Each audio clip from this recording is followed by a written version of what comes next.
శవ రాజకీయాలు చేస్తే వైసీపీ కార్యాలయం ముందు మేమే ఆత్మహత్య చేసుకుంటాం అని శ్రావణి కుటుంబ సభ్యులు అన్నారు. చిన్నారికి భవిష్యత్తు కోసం 2 లక్షలు ఎమ్మెల్యే అమిలినేని అందించి చదువు బాధ్యత తీసుకుంటారని హామీ ఇచ్చారని శ్రావణి కుటుంబం సభ్యులు తెలిపారు.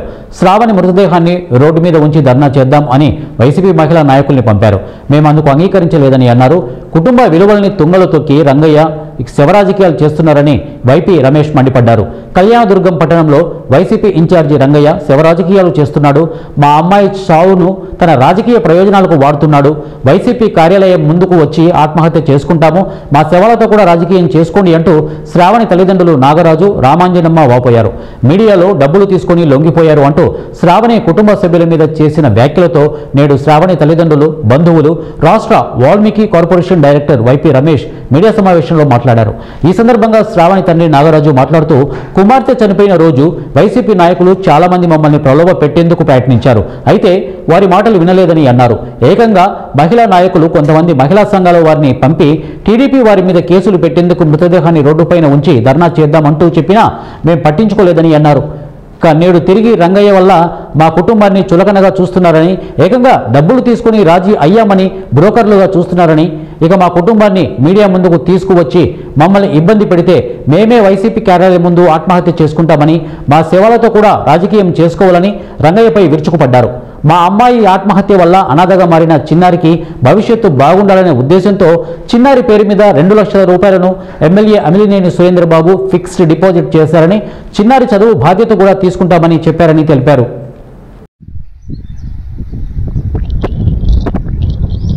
గత 2 రోజులుగా జరుగుతున్న పరిణామాలు మీరు గమనిస్తున్నారు. వైసీపీ సమన్వయకర్త అయినటువంటి తలారి రంగయ్య గారు ఏ విధంగా మాట్లాడుతున్నారు, ప్రతిసారి శవ రాజకీయాలు ఏ విధంగా చేస్తున్నాడు అనే దానికి పూర్తి స్థాయిలో వాస్తవాలతో ఈరోజు మీ ముందుకు రావడం జరిగింది. దీనికి సంబంధించి మొదటగా ఎవరైతే ఆ రోజు అమ్మాయి శ్రావణి చనిపోయిందో వారి తల్లిదండ్రులు, కుటుంబ సభ్యులు ఆ రోజు ఎవరైతే కలిసి పెద్ద మనుషుల సమస్యల్లో భార్యాభర్తలు వాళ్ళ తరఫున వీళ్ళ తరఫున కలిసి కూర్చొని మాట్లాడామో, ఈరోజు అమ్మాయి తరఫున ఉన్న పెద్ద మనుషులందరూ వాళ్ళ కుటుంబ సభ్యులందరూ ఇక్కడికి వచ్చారు. ఫస్ట్ వాళ్ళ వాస్తవాలు ఏమున్నాయనేది వాళ్ళు వివరిస్తారు. అది అయిన తర్వాత నేను సబ్జెక్ట్ మాట్లాడతాను. సార్ నమస్కారం సార్. వాడు పదే పదే అందరినీ వాడుకొని అపాపు చిత్రం పెట్టి పంచాయతీ కోసము నాకు వైపీ రమేష్ ఉన్నాడు, శర్మస్ ఉన్నాడని ఆ పాప ఆయన అంతా చేసి వస్తే మళ్ళీ వైపీ రమేష్ దగ్గరికి వస్తే ఇద్దరిని 2 కుటుంబాలు పిలిపించి ఇక్కడ ఇద్దరికి పంచాయతీ చేసి వాళ్ళని మమ్మల్ని కలిపి కాపురానికి పంపించినారు సార్. కాపురానికి పంపించినాక మళ్ళీ 4-5 నెలలు ఊరికే ఉండి మళ్ళీ అదే ప్రకారంగా అట్లా చిత్రింపులు గురి చేస్తూ ఉంటే అబ్బాబు ఆ ఏట్లకి వాళ్ళు పెట్టే టార్చర్ తట్టుకోలేకపోతే వాళ్ళు చిన్న వాళ్ళే చంపేసేపోతే వాళ్ళు చిన్న వాళ్ళు ఇంటనే దాచిపెట్టుకునేది. వాళ్ళు పొద్దునకి వచ్చి పోలీస్ స్టేషన్లో అప్పగించినారు. మళ్ళీ మేము ఊరిడిచి వేరే ఊరికి పెట్టి మమ్మల్ని కూడా పిల్లంపించి ఏం జరిగిందంటే వాళ్ళు మళ్ళీ వచ్చి వాళ్ళ అన్నదమ్ములు సిఐసార్ వండుకొని మీరు ఇట్లే పదే పదే చేసుకుంటూ వస్తే మిమ్మల్ని ఎక్కడ పెట్టాలో అక్కడ పెడతానని వాళ్ళకి వార్నింగ్ ఇచ్చినాడు. వాళ్ళ అన్నదమ్ములు సుధాను, టప్పాల రామన్న, అంజీను, గోపాల వాళ్ళు వచ్చి సార్ ఇంక ఇప్పటి నుంచి ఏ విధంగా ఏ టార్చర్ లేకుండా మేము చూసుకుంటాము, అబ్బాబు ఏం జరిగినా కూడా మేమే బాధ్యత అని వాళ్ళు పెద్ద మనుషుల ద్వారా వచ్చి సంతకాలు పెట్టి స్టేషన్లో తోలుకోపోయినారు. తోలుకోపోయినా కూడా మళ్ళీ అదే మామూలుగానే వాళ్ళు అట్లా టార్చర్ పెట్టుకుంటే సోల్లాగా వేసుకోవాలి సార్. అప్పటి నుంచి నా బిడ్డ చనిపోయే కారణం అంతా వాళ్ళు సార్.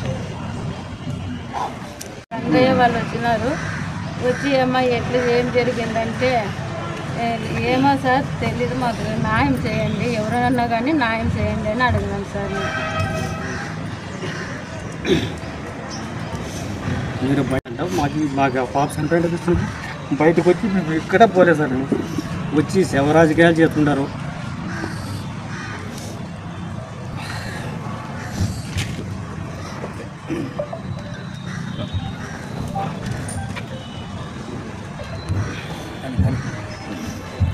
మాకు వచ్చి ఎమ్మెల్యే సార్ కూడా వచ్చి ఆ పాప భరోసా కింద 2 లక్షలు ఇచ్చి ఫిక్స్డ్ డిపాజిట్ చేస్తాము, ఆ పాప భవిష్యత్తు గురించి నేను పట్టించుకుంటా, ఎంత చదువునా కానీ నేనే చూసుకుంటాను, ఏ సమస్య వచ్చినా కూడా దగ్గరుండి నేనే చూసుకుంటాను, మీరేం బాధపడద్దండి అని చెప్పి భరోసా ఇచ్చినాడు. కానీ వాళ్ళు ఇప్పుడు 2 లక్షలకు లోపల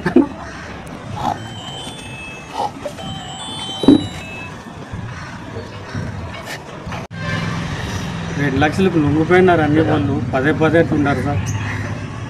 వాళ్ళు శవ రాజకీయాలు ఆడుతున్నారు. వాళ్ళు పదే పదే చెప్పాలని చెప్తే మేము కూడా వాళ్ళ పార్టీ ఆఫీసు పోయి ఆడిపోయి ఆత్మహత్య చేసుకుంటాము. మా సేవలతో కూడా వాళ్ళు శవరాజకీయం చేసుకుంటారు. మాకు పదే వాళ్ళు నాయకులు వాళ్ళు వచ్చి వైసీపీ వాళ్ళు వచ్చి మమ్మల్ని ఇట్లే టార్చర్ చేస్తుంటారు. విషయం మాత్రం మమ్మల్ని మా కూతుర్ని రాజకీయాలకు వాడొద్దండి. ఇది మీరు పదే చేసుకుంటే ఖచ్చితంగా అంటే మేము కూడా ఆత్మహత్య చేసుకుంటాము. మీ బ్రోకర్గా చూస్తున్నారు అనేసి మాట్లాడుతున్నారు. సభ్యులు మన దగ్గరకు వచ్చి అమ్మాయి అబ్బాయి ఇద్దరు కుటుంబాలు తెలుగుదేశం పార్టీకి సంబంధించిన వాళ్ళే. సో దానివల్ల ఆ రోజు నా దగ్గరికి రావడం జరిగింది. ఆ సందర్భంలోన నేను పంచాయతీ చేసిన మాట వాస్తవమే. అందుకని అందరూ కుటుంబ సభ్యులు అందరూ సమక్షంలో నేను చేశాను. మీకు దానికి సంబంధించి పూర్తిగా వాస్తవ ఆధారాలు నేను అమ్మాయితో ఏం మాట్లాడినాననే విషయం నాకు ఒక నెల కిందటే వాళ్ళ చిన్న అయినటువంటి గోవిందు రికార్డ్ చేశాడు. నాకు అబ్బాయి చూపించాడు. ఒకసారి ఆ వాయిస్ రికార్డ్ని గోవిందు సెల్లులోనే ఉంది. మీరు కానీ ఆ వాయిస్ ఒకసారి వినండి, ఏం మీ అమ్మాయితో మాట్లాడాననేసి. ఇది జరిగినది 2025 జనవరిలో జరిగింది. ఒకసారి మీరు వినండి పూర్తిగా.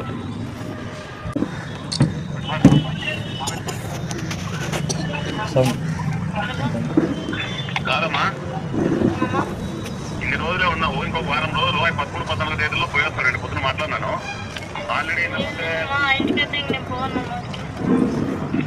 పుట్టింటికి పోవా? సరే, ఇన్ని రోజులు ఎట్లుంటావమ్మా? మళ్ళీ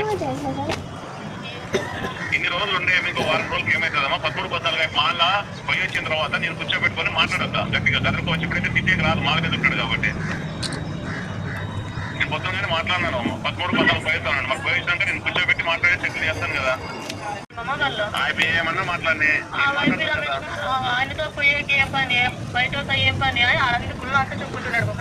వాళ్ళు మీరు కాదు వచ్చేది, ఆయన ఫస్ట్ వచ్చిండేది నా దగ్గరికి. మీరు కాదు వచ్చేది, నేను అలా మాట్లాడతాను. ఎన్నైనా మాట్లాడు గుళ్ళోనా ఏమంటే ఇప్పుడు మాల మీద ఉంటారు, వాళ్ళు తిట్టేకి కొట్టేకి చదువుకునే కాదు. మాలకు పోయించినాక 23 నుంచి నేను మాట్లాడతాను కదా. నువ్వు ఇంకో వారం రోజులు ఒప్పుకుంటావు అంటే కరెక్టే. ఇప్పటికిప్పుడు నువ్వు ఏదో కొట్లాడి వచ్చినా ఇంకా పోతాంటే కుదరదు. కొన్ని మాట్లాడి పెద్దలు సెటిల్ చేయాలా. మీరంతా మీరు చేసుకునేది కాదు కదా. ఆ రోజు ఇంటి దగ్గరకు వచ్చి కలాట పెట్టి వాళ్ళు వీళ్ళు మీరు కొట్లాడుకుని తర్వాత నేను పిలుచుకోపోయిండేది. మరి అంత పెద్ద కలాట అయినాక ఈ రోజు ఒకటి ఒక కొట్లాడు వస్తే ఆ రోజు వచ్చిందంటే కలాట అయిన రోజున కొట్లాడు వచ్చిందంటే సమస్య ఇంతవరకు రాదు. నువ్వు ఆ పొద్దు రాకపోతే నేను రోజు ఉండి ఈ రోజు వచ్చి నేను వాళ్ళు కొట్లాడు వచ్చినానంటే వాళ్ళు ఎట్లా? ఈరోజు ఎంత డేట్? 8వ తేదీ కదమ్మా. ఈరోజు 8, 7. ఈరోజు 7 అమ్మా. కరెక్ట్గా ఇంకా వారం, కరెక్ట్గా వారం 14వ తేదీ అంటే మళ్ళీ ఇంకో వారం రోజులు నువ్వు ఉపయోగపడితే అయిపోయి కదమ్మా.